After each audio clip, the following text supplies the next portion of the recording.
Основната цел на услугата е да предостави на крайния потребител, собственик на малък или среден бизнес, възможността сам да създава и въвежда първична счетоводна информация в лесна и удобна за използване софтуерна система, след което тя да бъде автоматично обработвана, проверена и потвърдена от квалифициран счетоводител. Работният интерфейс на PRP е целево разделен на няколко области, основно предназначени за ползване от потребителите на услугата. В горния край на екрана виждате иконите за достъп до тези области.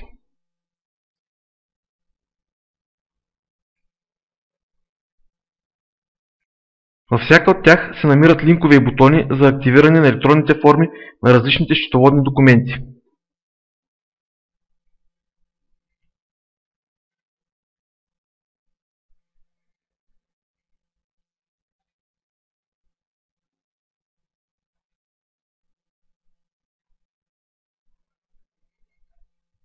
В следващите видеоуроци ще ви покажем как да използвате ресурсите на PRP за обслужване нуждите на вашия бизнес.